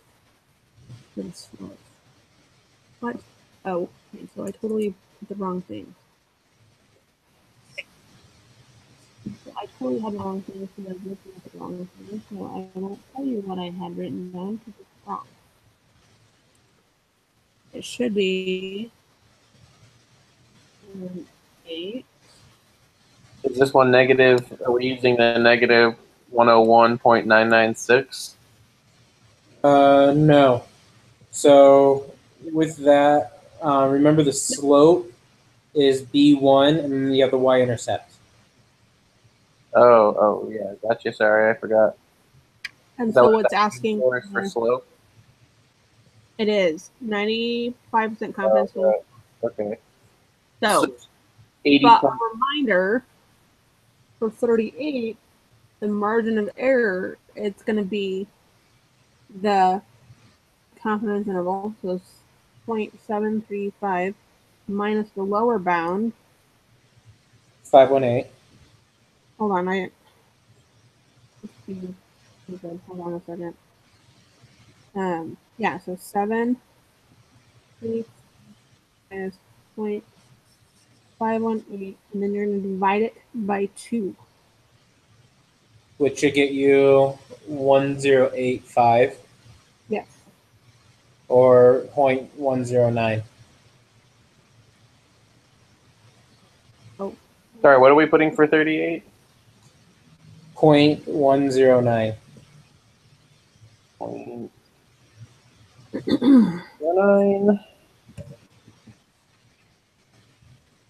And then 0.518 is lower bound, 0.735 upper bound. Yep. Got it. I just was wondering. I think my 4-year-old's getting a little frustrated out there. I just wanted to remind you about that. Yeah, I remembered it. I looked at the question. I was like, oh, thank heavens Kim taught us. And not non-existent, but a other student of ours that Look, Kim, did the. I don't have to give that student credit because you're the one who taught me. Oh, okay. Yeah, they don't See, now, deserve. You can give I the have student credit for teaching you, but I learned from you. I wrote it down on a sticky note, and it's on my computer. So when I come across the test.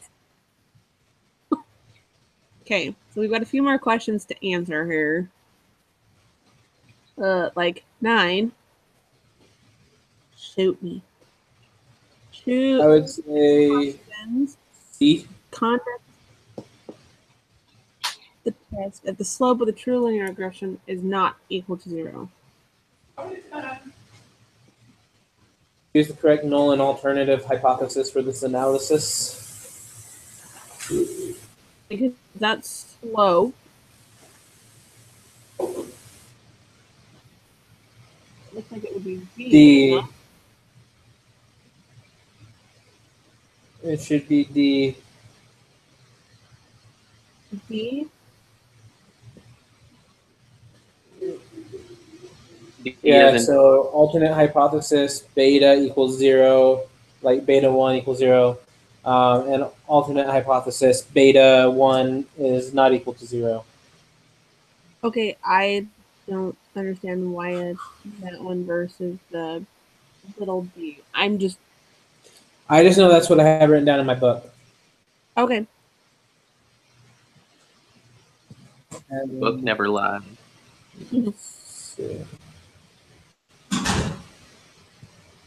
What is the value of the test?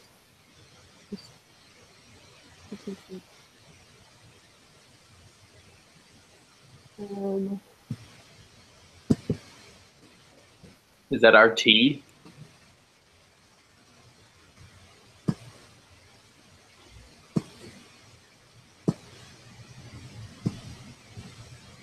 Is that the T score for the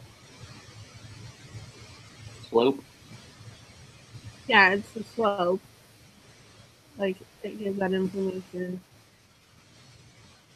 So is that 11.510? Yeah.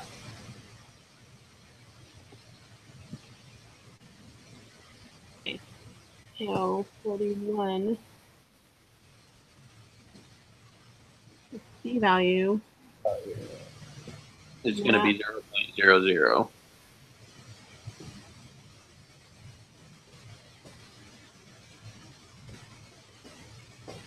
of Y'all on board? 0.00 because it's round to 3 decimal places. Right, 0.000. Okay. What? And then we reject because there is sufficient evidence. So C.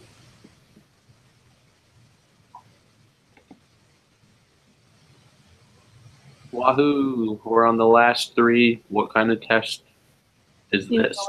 4, 5. 5 questions, yeah. Oh yeah. Well, five. In the United States, mothers who live in poverty generally have babies with lower birth weight than those who do not live in poverty. The mean birth weight for babies born in the U.S. To mothers living in poverty is approximately 2,800 grams. The CDC carries out a study to test the effectiveness of new prenatal care program in reducing the number of low birth weight babies born. For the study, 30 mothers, all of whom live in poverty, participate in the program, and birth weight data is reported. Which hypothesis would be the most appropriate for the study?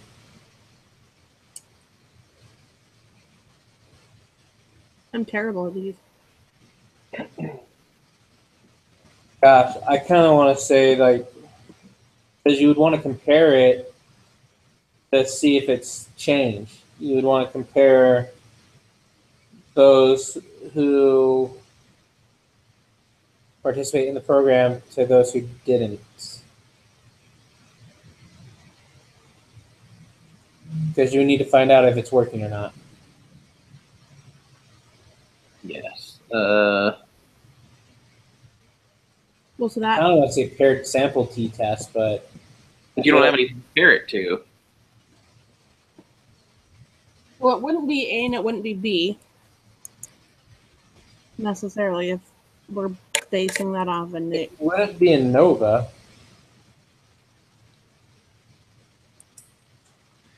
Could it be an independent sample t-test? It could.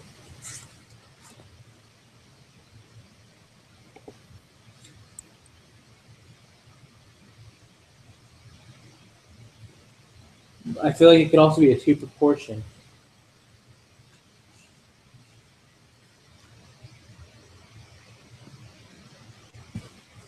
It's not linear regression, and it's not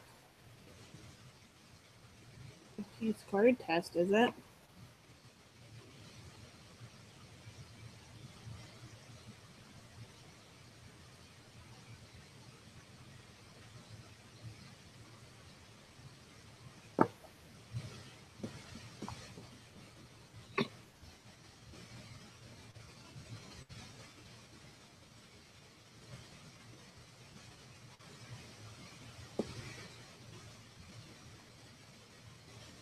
Yeah, the last 5 are all those type of questions, by the way.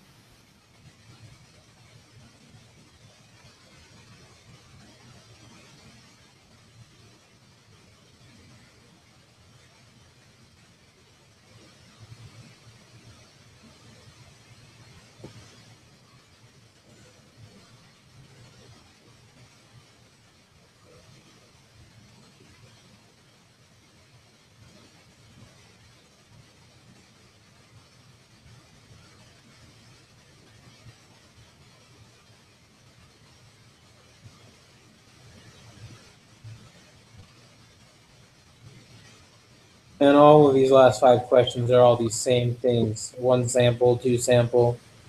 Yeah, I just mentioned that. Let's call the whole thing off. That's it. I call it right here. I fail. I failed this class. I failed, my friends. Find me a different class to replace this one because I know I just failed it.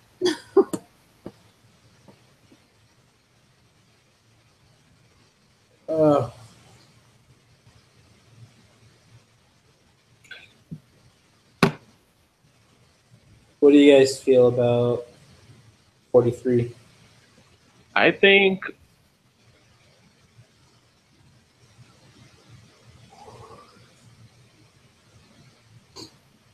I mean, I feel like you would automatically think that it's some kind of 2 test because you're trying to compare something to something else, but then you only have like the 1 set of data.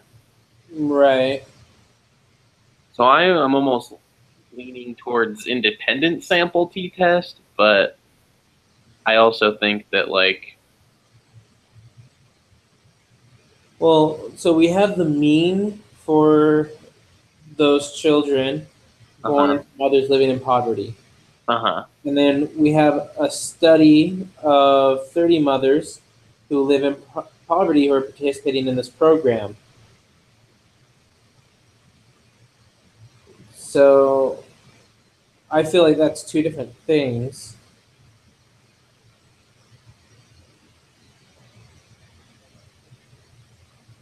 I don't know. Oh, I just want to go to bed. As soon as we're done here.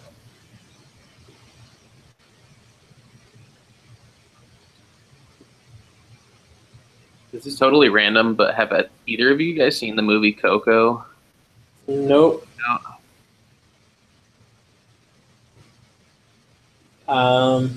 I'm assuming you're asking because you're thinking about seeing it. I am, yes. I want to go see it just so I can go see the movie for it. Well, tell you what, I can't give you a good answer because I don't really have a good enough reason to go see it. Anyway, I'm Cam has kids. This is true. and only one that would sit through the movie in the theater. So Yeah. And then you have a good reason because you have a wife, This is true. and I have no desire to see it and no girlfriend who wants to see it. So, yeah. But what about I Star won't. Wars? Although, if you want to know something fun, the new trailer for Jurassic World's supposed to hit today. You know, I haven't even seen Jurassic World, so I'm not stoked on the second one yet. Yeah. Jurassic World was good. I liked it. I could do that. All that really matters is in 7 days, Star Wars Episode 8. See, I now know. that I could get on board with. I already have my tickets, and I'll be waiting like six hours early outside of the theater. Yeah. I actually didn't even buy a ticket because I was planning on going down to Utah, and now I have finals in class, and I'm just like, yeah. I don't think. I mean, as long as if you want to see it here, I'm sure Fat Cats will have like plenty of show times, and there's enough people leaving that it won't be like super crowded.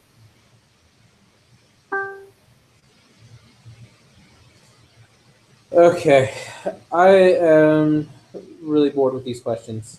All right, let's take a gamble. I guess we could all try something different.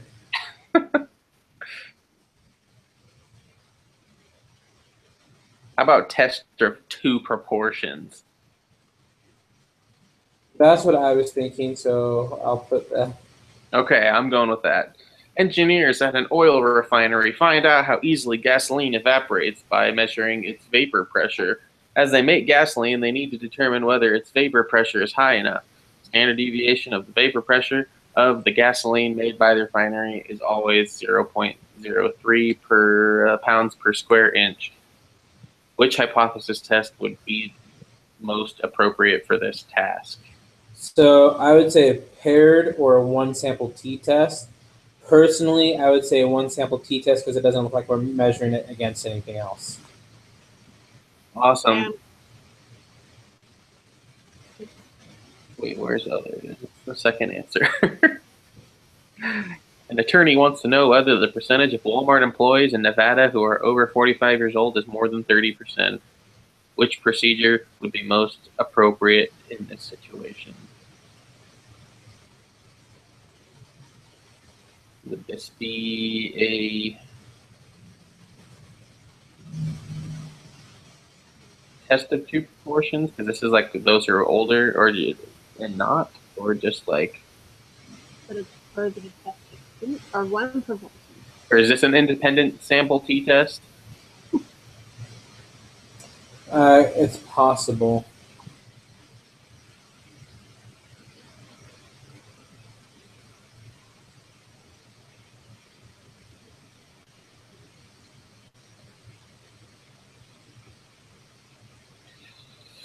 Well,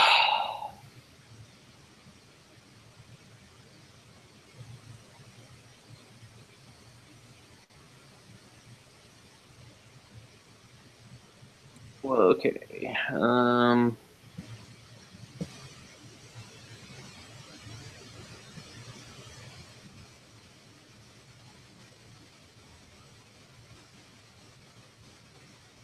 Or could this be a? No.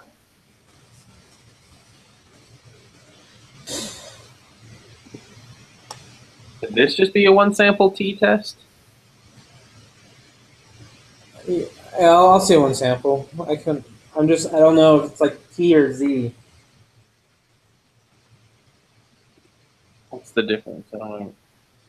I have no idea. I just know there's no like Z test Excel spreadsheet that we can use. Right.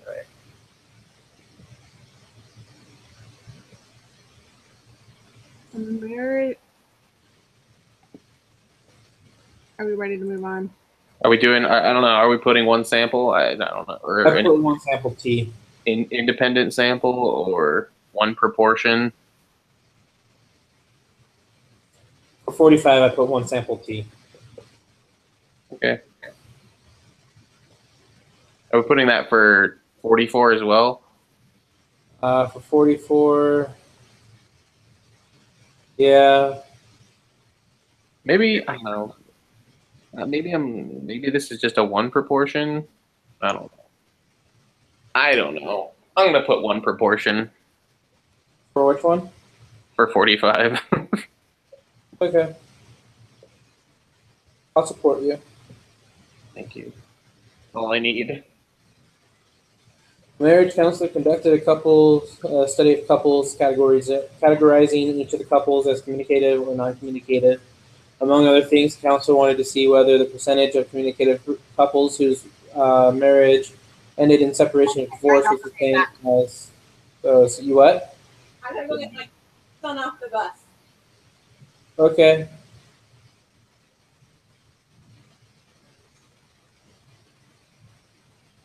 Let's debate amongst us.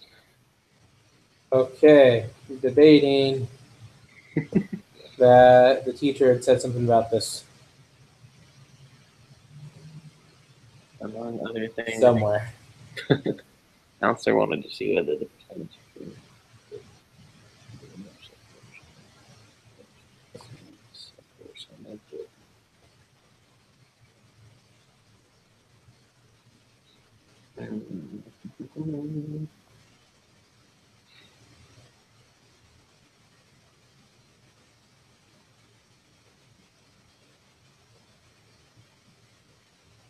Wow. So you can do an extra credit assignment, a statistical situation that you find in your field of study. This will boost up your grades quite a bit if you do it. If you do not like the current grade, please do this assignment.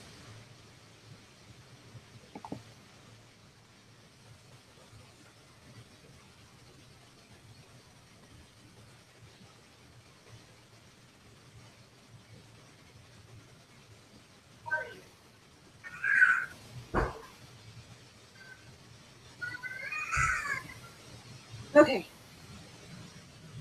I'm back for a minute till I have to go get the other child off the bus. Okay.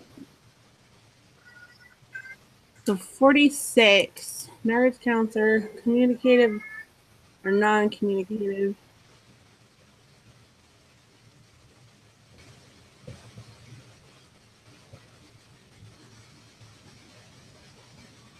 Would this be a two Would this test be parallel? proportion? Would be what? We're Would on this, 46, right? yeah, would this be a test of two proportions or? I feel like it would be. Just because, like, you can't say paired samples because you're not comparing them really to each other too much. Or, no, you're not, like, trying to figure out the difference. Okay. I'll say two proportions. Okay. I apologize if I led us in the wrong direction. I am good with that. Okay, last one. A business marketing firm specializes in radio advertising. They hope to show there is a linear relationship between sales and the amount of money a client I think I got this one. Which procedure? Okay, is it linear regression? It said line. It said linear in the question, so that's what I'm going with. I'm good with that too. Okay. That's what I put. Okay, moment of truth, people. Moment of truth. 47 out of 47 questions saved. All right. Well, the Grim Reaper is upon us. Let's. Yeah, make sure you have 47 out of 47 saved. Yep. Hey. Here we go. Man, this is very suspenseful. It's scary. 65.53 Don't say that. is what I got. No. What did you guys get? 69.79. Oh, you got way higher than me. Let's see. I got the same as you, so we're good. Like, here, Bobby, you want these? Question 3 was wrong. Question 4 was wrong. 5, 6, 7 was right.